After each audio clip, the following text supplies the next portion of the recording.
बंधुगण सरकारଙ୍କ पक्षरु एपरि यूटर्न विषय कहीं भावी नथिले। जो बिल ड्रीम 11 एवं माई 11 सर्कल भली फैंटासी एप्स को निषिद्ध करिथिला, एबे सरकार मध्य एही बिल उपरे निजर मत बदलाइछि।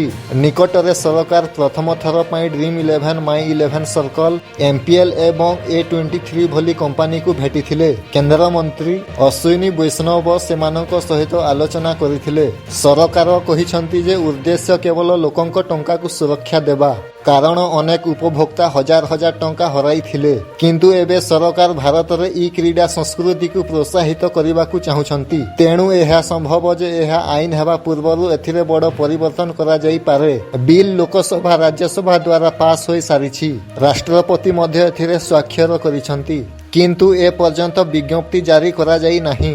अर्थात वर्तमान कोनोसी दंड नाही, कोनोसी जरिमाना नाही। परवर्ती शुणाणी 8 सेप्टेम्बर कर्नाटक हाईकोर्ट रे हेबो। तेबे बंधुगण सरकार कोन फैंटासी एप्स को द्वितीय सुजोग देबे? कमेंट रे आपणकर मतामत कुहंतु।